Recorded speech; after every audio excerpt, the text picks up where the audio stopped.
Welcome to the Saturday Cadence podcast.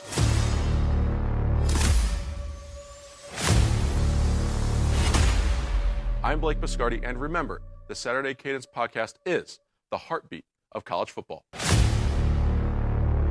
Well, anytime the slate looks grim, upsets lurk in the shadows. Could that be the case this Saturday across college football? We have thoughts for you on the potential Big Ten trap games, and not one but two top 10 teams are underdogs on the road this weekend. So let's get into it. I am Blake Biscardi, and I've got David Wertheim and Grant Kincaid ready to go for the 86th episode of Saturday Cadence, and this show is brought to you by the Silver Bulletin. So, David, before we get into the show, give us your digested reaction of that Bama-Georgia game from last Saturday night. Yeah, it was a crazy one. We wanted a good game, and we may have gotten the best one really in the last 10 years. I mean, that was spectacular. But tale of two halves. Bama came out in the first half, punched Georgia in the mouth, 30 points total, 4 touchdowns and a safety. Jalen Milroe just dotting it around, a couple scores with his legs, one with his arm. And then in the second half, really in the fourth quarter specifically, Georgia came out and punched him right back. So, whatever Kirby said in the locker room worked out there for a minute. Georgia scores 21 unanswered in the fourth quarter. And then you get the best drive, Ryan Williams. I mean, what a play. Maybe the play of the year. And it was just a spectacular play in the moment, 75 yards down the sideline. And Alabama wins, and Kirby Smart loses to Georgia yet again. He loses to Alabama yet again with Nick Saban in attendance, but this time not on the sidelines. And yeah, it was spectacular. I think, honestly, you feel good about both teams in this game. Alabama held serve at home. Georgia on the road played it really tough, came back from a big deficit, just ultimately was a little bit short, but great game overall. Yeah, I like to add it was definitely a great game overall, and to have the momentum swings that we had, especially in that fourth quarter where you're just thinking, like, is Alabama going to let this happen, or like, is Georgia actually going to accomplish this? But whether you think DeBoer didn't handle it right or not, Georgia held their own, and they could have just rolled over and died when it was 37.5. But we saw what unfolded in the fourth quarter, and it was surreal. Grant, what's the ceiling for Bama now, seeing that game play out the way that it did, jumping out to the early 4-touchdown lead, and then finding a way to still win that game at the end, having to come back from a brief deficit there? I think it was about 42 seconds total. What's the ceiling for Bama this year? Well, the ceiling for Bama this year, because of this win, is absolutely contending for a title and certainly playing in the title game. They get past Georgia. Obviously, they're in the SEC, and they have, a pretty tough schedule, maybe not quite as tough as Georgia's. But Alabama, to finish out the year, you could almost say a 3-loss Alabama can make it to the playoff. Same with Georgia, but Alabama's sitting pretty right now with, a little bit of a leash after a win like that. I think so too. So, David, I want to go to you now. Where do you see Bama's ceiling this year? Is it that national championship line? And then what's the impact on Georgia's season? Because you said there's a lot to take away from both teams here, and both teams are still pretty good. So how does this impact Georgia's season? I know, like you said, tale of two halves, but it ended how it did. So what do you make for it for the Dogs? Well, for the Dogs, I think, now it's time to buckle down, win these next 2 games, and then go and play Texas on the road. And that'll be another statement game for them, the opportunity to make an impression on the country. I thought they kind of handled this. I mean, losing by 7 to this Alabama team. We'll see how it looks at the end of the year, but I think it'll look quite favorable. And then for Alabama on the other side, it's a statement win. It's a big marquee win, the first really of the Kalen DeBoer era. And holding serve at home is so important, especially in the SEC, and they were able to get it done. Obviously, I'm sure it wasn't really how they liked down the end, but they held on, and big win for Alabama here, big momentum boost for the next couple of weeks. So we've seen some big games in the SEC, namely Bama, Georgia. Now, I want to look to the Big Ten because we've not really had marquee Big Ten games yet. I know we saw Michigan and USC, but there's going to be bigger games than that one. Ohio State and Oregon, they seem to be the favorites in the Big Ten. So let's unpack this Big Ten race here. Ohio State and Oregon this week, though, are they on upset alert? Do you think these could be trap games for them? Ohio State hosting Iowa at home, a team that's kind of built like Michigan, and then Oregon having to play at home against Michigan State, which just lost to Ohio State 38-7. So, David, what do you make for the Buckeyes and the Ducks this week? Do you think they can get caught looking ahead or do you think they're going to hold serve? I mean, you can always get caught looking ahead, but I think it's still too early in the season for that. I think this is an Ohio State team that, yeah, they haven't really been tested so far this year. I think Iowa's probably going to be their biggest challenge to date. But they've looked good. They've handled their business. They've done what they needed to do. A little bit of a rough first half, if you even want to call it that, against Akron, and then one against Marshall.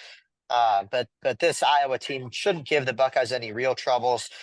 Decent win over Minnesota a couple of weeks ago, had the bye last week, lost to Iowa State, and then a couple wins over nondescript opponents in Troy and Illinois State. So I think the Buckeyes feel good about their chances. They have this one at home.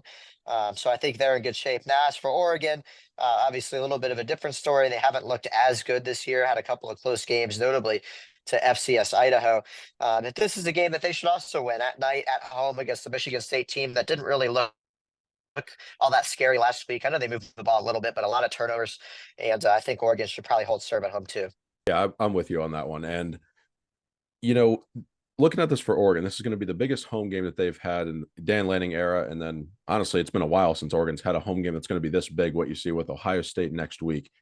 Grant, do you see this having any impact on the Ducks at all looking forward, or are you with David where you think that they hold serve in this matchup? Because just looking at the buildup of that, it's hard to not look ahead to what's coming next week when you have the Buckeyes coming to town, especially because of the way you started the season. There's national championship expectations. You have some big pundits and talking heads picking the Ducks to win the national championship. Then all of a sudden, like David mentioned, they struggled with Idaho. They struggled with Boise State. And then they've gotten it on the right track quietly. They've been on the right track now, trending upward. They host Michigan State, then Ohio State. So this game for the Ducks, how does it set up in that locker room with Dan Lanning? What could he do to manage the emotions?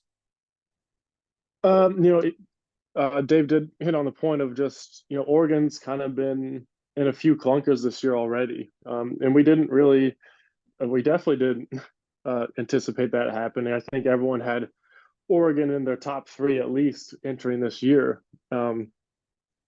So I think when you're entering again against Michigan State, and like you said, against Ohio State, Childs just, there's a moment or two of brilliance, but he has, chronic turnover problems.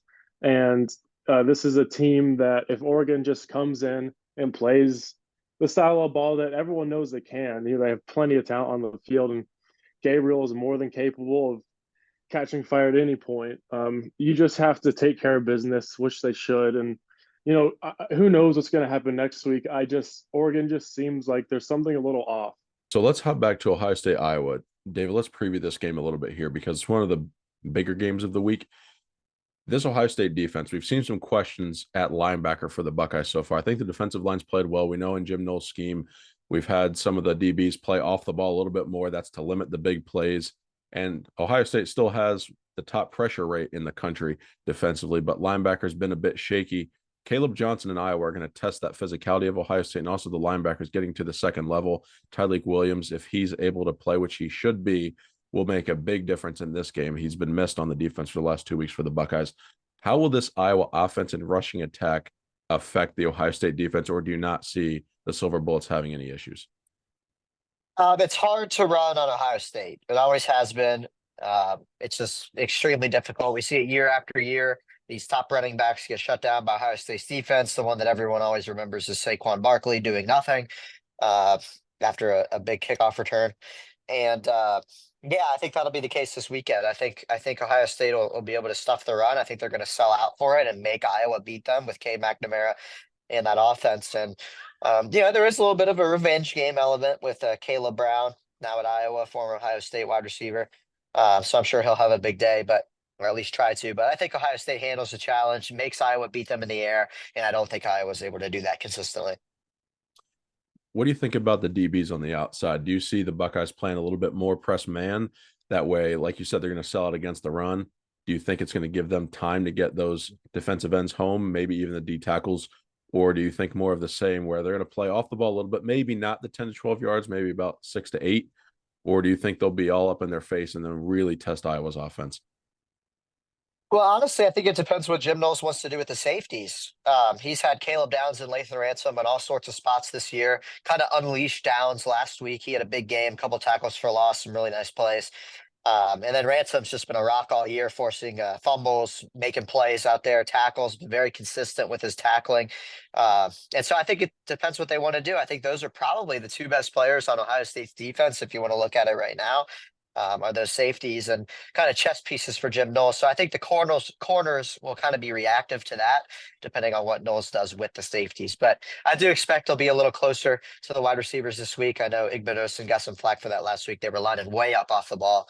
And I think Iowa is not in any threat to beat them downfield, and I think they will play a little bit closer this week.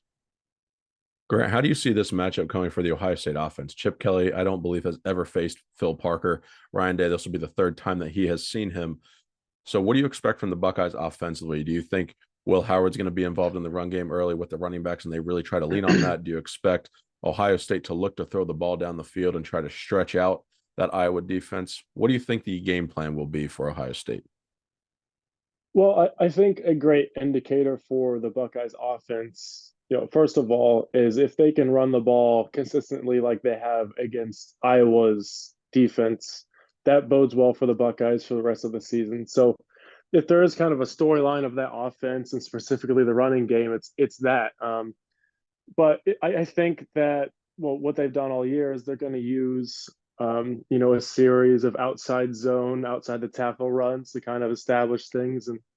And assuming that kind of, gives them what they want, they'll work off of the play action. Will Howard's been pretty brilliant. Obviously, he's had some throws that, Jeremiah Smith, you can make some crazy throws, but he doesn't want to make a habit of that. But at the end of the day, they have to establish the run, especially against Iowa, if they want to control the game and, get out to an early lead and win the game that they're supposed to win. Yeah, Ohio State's averaging nearly 7 yards a carry this year, Iowa averaging 6. So I do think that you're right. We're going to learn a lot about Ohio State's running game in this matchup, especially this Iowa defense. This will be a good indicator of that Michigan game that I told you about. Also, Penn State, which is going to be on the road. So if Ohio State can run the football, certainly a good sign for the Scarlet and Gray. David, who would be your X factor on offense for Ohio State against this Iowa defense? I think Iowa is going to try and sell out and not let Ohio State beat them down the field and not let Jeremiah Smith beat them. I think this could be the Cardell Tate game. He's been very consistent all year long, 5 catches for 50 yards just about every week. And I think this could be one where they need him in that intermediate area. So I'm going to pick Cardell Tate this week. I think Iowa sells out against Jeremiah Smith and anything that he can provide. So I think next man up. Grant, who's the X factor for you? I'd say the offensive line, just moving forward, just specifically run blocking, and they've been protecting Will Howard in general. But I think as a unit, I'm going to be looking at them. So let's move ahead here. USC has played Michigan on the road. They just played Wisconsin at home. Now they travel to Minnesota before a game that's at home against Penn State. Big showdown, big indicator for the Big Ten title race next week. So USC has Minnesota at home. Do you think this is a spot that sets up as a sandwich game for USC between those big matchups, or do you think they handle business pretty all right? Well, I think that this matchup is going to be huge down the stretch, just because USC's kind of gotten that territory where they had that loss to Michigan, and everyone was kind of questioning, can they outlast the Big Ten schedule? Well, here you go. You have an opportunity to kind of play a team that isn't quite the caliber that you've been playing, but you can handle them and you can get, pick up a win in Big Ten play and kind of assert yourself as a contender by the end of the year. Looking at this game, Grant, USC, do you think they have the physicality to beat a team like Penn State next week, or do you still think this is that USC team they have recent memory with Lincoln Riley where we've only seen them play a good half of football, even against Michigan and against Wisconsin. Yeah. Michigan outplayed them for a half, and Wisconsin outplayed them in the first half. Now, they won both games. They ended up finding a way to win it late. Do you think we see more of the same here? And then against a team like Penn State, who has not yet played its best game and will be the best team that they've faced so far. So do you think USC is trending in that direction to beat Penn State or no? I think they are trending in that direction. I think Penn State against Illinois, you kind of saw, for the first time this year against a team that could expose it, some weaknesses in that offense, and a little more of an older Drew Aller, clunker offense here and there. I mean, with USC for me, it always is going to boil down to the trenches. Lincoln Riley has really struggled with that going back to Oklahoma and now at USC. Um, so I'm not really sold on them. That game against Michigan didn't exactly inspire confidence. USC just, I mean, really just needs to keep plugging away in that area. They had a couple transfers out on the defensive line, Bear Alexander. That was unfortunate for them. But, at this point in the season, you just got to do what you got to do, and it's time for USC to get tough. So let's look at this Big Ten race and who we think the favorites are right now. These teams are about to start playing each other, so we'll revisit this in November after these matchups have happened. Ohio State's still the favorite, so let's take Ohio State out of this equation. Give me two more teams that you think can contend and win the conference right now. Grant, we'll start with you, and then David. I'd say Oregon is kind of that team sitting right there.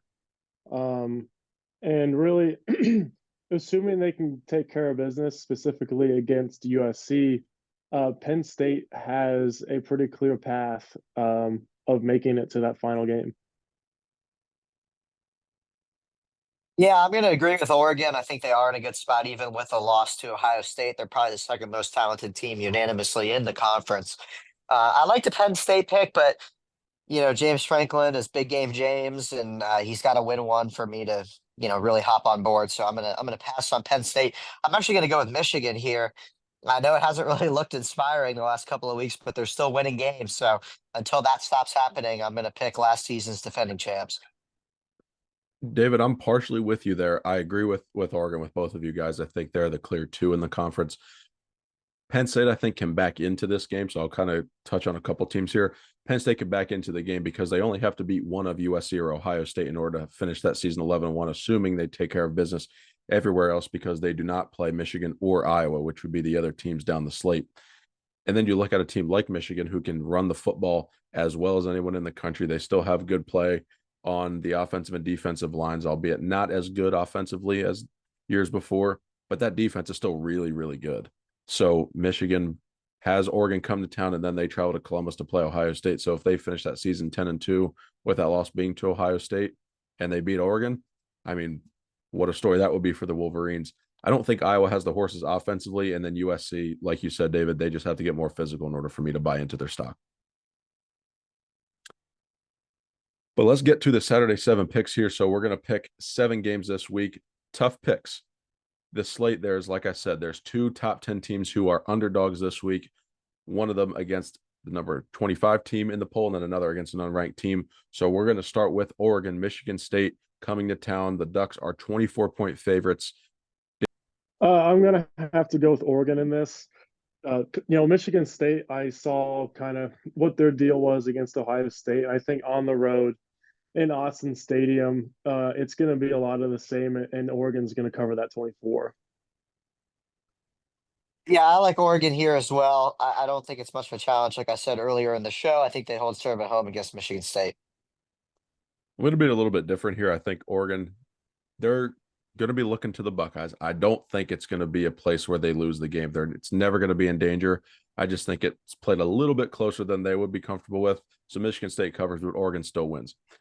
Now we'll go to Columbus, Ohio State hosting Iowa. The Buckeyes are 20.5-point favorites. David, do you think Ohio State wins this game comfortably, or can Iowa get that cover and keep it close? Yeah, I was thinking about this earlier when I saw that line, and that's a really tough one for me because I could see this being like 34-17, which means the Buckeyes don't cover, but I could also see it being 34-13 where Ohio State does cover or something around that range. So this is really right on the line for me. I'm going to pick Iowa to keep it closer than that. I could see a 20-point win for Ohio State. I could see a 24-point win for Ohio State. I think it's just a little more likely that Iowa covers. I agree that the line is very interesting. I for different reasons, I'm going to take Ohio State. I think as long as it stays at that 20.5, I am comfortable with Ohio State covering, a 21-point spread. So I'm going to take Ohio State. Grant, I'm going to be with you here. This line opened at 23. It's since fallen. I think we all agree that that would be the right thing to do. And of the 2 Big Ten games where they can be caught looking ahead, I think Ohio State's more ripe for it to not cover, but I'm going to do the opposite here. I'm going to take the Buckeyes to cover. I think they're going to keep it simple on offense. And what's nice about the Buckeye schedule so far this year is they've not had a marquee non-conference game. They've kind of eased into the season. They've gotten Will Howard acclimated at quarterback, young receiver.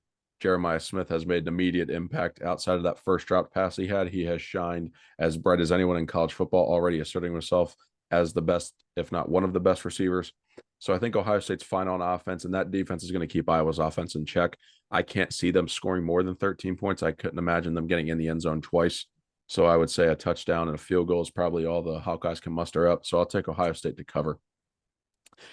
Next, we're going to go to College Station. Texas A&M is hosting Missouri, and the Aggies here are 2.5-point favorites. Missouri, number 9 team in the AP poll against 25 Texas A&M, and the Aggies 2.5-point favorites. So Grant, can the Aggies pull off this upset, or do you think this is the time Missouri finally shows itself to be the team that many expected them to be this season?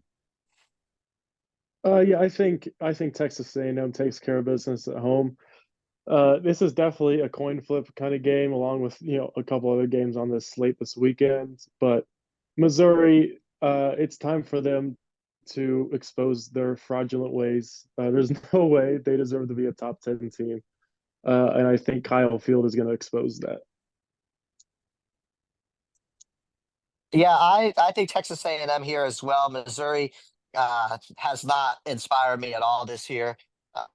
And I think that loss to Vanderbilt, or excuse me, the close game against Vanderbilt, which felt like a loss, kind of cements that. So I'm going to take Texas A&M here. I'm going to go the opposite. I don't think Missouri is a top 10 team, to be honest with you. I don't. And I'm not confident in either team in this game. I would like to go home field here, but I think Missouri is going to put everything they have into this tank, into this game.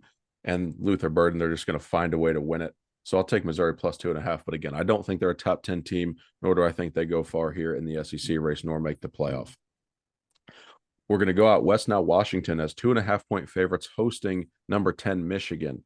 This line feels like somebody knows something that I do not. Even ESPN's FPI has a 58% chance that Washington wins the game.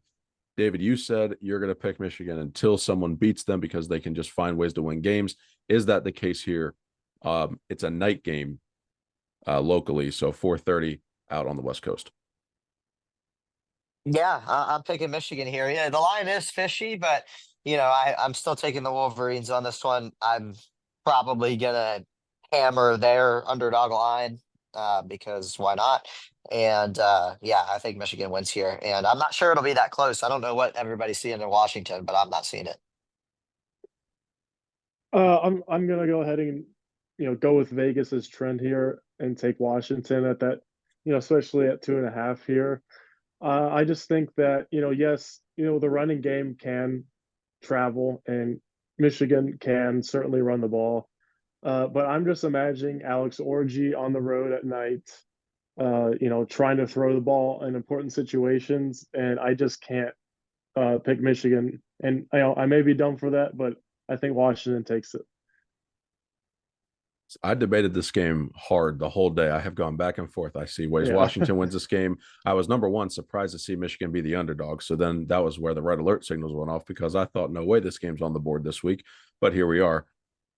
I love Michigan's run game. I think it's physical enough. Grant, you said it. It's going to travel. I just don't know if Alex Orji can win a game by throwing the football, which he'll need to do. Now, Washington can run the football well, but they can also air it out. I know we don't have Ryan Grubb or Kalen DeBoer or Michael Penix or any of these guys for the Huskies, but this line opened at 2.5. It has not moved. A lot of the numbers on this board have moved. This one has not. So somebody knows something that I do not. So I'm going to go with Vegas, not my gut in this game, and take Washington to cover and win. We're going to go to Doak Campbell next. Clemson, 14-point favorites on the road against Florida State. DJ, you got to go, man. He has had some problems in Tallahassee. I do not know what's going on there. He's questionable with a hand injury, so we may get to see Brock Glenn, which would be good for the future of the Florida State program, getting the youngster having some quality reps there against a top 15 opponent. David, does Clemson just run away with this game, or do you think having a quarterback change could potentially be the difference maker for the Noles? No, I think Clemson runs away with this game. I don't think that Florida State expected Brock Glenn to be taking meaningful snaps in any scenario. But I mean, DJU, it's just been a disaster. Now it's a hand injury, which maybe is one of those old phantom injuries. I can't speculate. I don't want to speculate, but that's the vibes I'm getting. It's just been really tough this year. And I think Brock Glenn doesn't really help them a whole lot. I don't really think that moves the needle too much. And I think Clemson, who's been hot, I think they keep it rolling. Yeah, I kind of can't believe that it's only minus 14 after what I Yep. just watched Florida State, the performance they put on against SMU, and I know they've had a lot of terrible performances, but they are actively getting worse every single game. And I think the line should be closer to 20 for I Clemson. think that's generous. Yeah, I mean, even that, it's like, You guys want to know something crazy? This line opened up at the beginning of the season. Florida State was -5.5. Think about that swing. yeah, oh yeah. But I'm with you guys too. I don't think this line is big enough. I think Clemson runs away with this game. I don't think they have any troubles. I mean, DJU just, I don't know. This is his third team. He's not ever gotten it going. We've fallen into the trap 3 times now, and that's why I nicknamed him DJU fell for me again. It's what has happened, and I don't think Florida State has any chance in this matchup, even at home. I don't care if this game was at night and it was going to be 7-11. FSU's got no shot. So we'll take now USC at Minnesota for our next game. Trojans favored by 9. This is what I talked about. Potential sandwich game. Is an upset here for Minnesota on the table, David, or do you think USC stays focused and continues their winning ways? I think USC gets it done here, and I think they're going to cover. Minnesota not inspiring me so far this season. We'll see. Row the boat. I'm gonna have to take USC as well. As long as it says single digits, I'm gonna take them to cover as well. I don't know if I misspoke earlier in the show, but I think I may have said that USC beat Michigan. I just want to clarify that that's not what I meant to say there. But anyway, I'm going to take Minnesota in this matchup to cover that 9 points at home. I think this is that sandwich game for USC. I don't necessarily know if USC is going to just outright lose the game, but I think this is going to be uncomfortable from start to finish for the Trojans because this game is a 7:30 kick. Last game, Grant, go first on this one. Miami -13.5 at Cal. College game day is going to be in town. This is a 10:30 kick on the East Coast, which means it's a night game on the West Coast. Going to be a big atmosphere out in Cal. Maybe they'll finally fill the stadium here. Miami fans don't go to their own home games, so I think this crowd should be all Golden Bears. So, Grant, how do you see this game going? Well, it's the old woke versus Coke matchup here. In this situation, I'm gonna go with the Coke. And that is not an indictment on my personal life or anything. I'm just making a judgment call here, and I'm going to take Miami at -13.5. Yeah, this is actually a hilarious game when you think about it. You've got Absolutely. Cal and Miami playing at 10:30 they're both in the ACC. I mean, this is a vintage Pac-12 after dark game, and Cal's actually pretty good. Who would have thought? It's all coming together. I do think Miami wins this game. I'm not sure if they cover. I'll take Cal to cover. Cal Twitter, which I didn't even know existed before the season, has been quite enjoyable. So, pulling for them, it would be really awesome if they won this game, but I do think that Miami will win. Cal Twitter's been more entertaining than Florida State. Oh, yeah. Florida State's an extra quiet, Yeah, hard to be entertaining when you're going through that. Oh, absolutely. I mean, see, the old saying is go woke, go broke. So I'm like, I don't know if I could pick Cal in this game. They had that one guy who promised to eat something he probably shouldn't have promised to eat and then didn't do it. And I think that has really added to their misery here. I think the bad karma is only getting worse. I would agree because there have been multiple offers on the table from various personalities across college football to get that to happen. We have yet to see that. That Twitter account has been deactivated faster than some emails that got erased in the government. Well, I don't know if I was supposed to say that, but it's been quite a story for Florida State this year, however that shakes out. But anyway, back to college football. The pick here that I'm going to give, I like Miami to win the game. I just don't think they cover. So, David, I'm with you. I'll take Cal to cover at home. Big home game for them, college game day in town for the first time ever. I think it's going to be a fun one. Like you said, it should be a Pac-12 after dark game, and that's the vibes we're going to get. Yeah, I'm interested to see McAfee out there in Berkeley. I think that'll be a fun combo. I don't think McAfee will know he's in Berkeley. True. Yeah, that is true. Any other big storylines you guys are looking forward to this Saturday? Before we get into an absolutely jam-packed, loaded, sit on your couch Saturday slate that we have the next 2 weeks.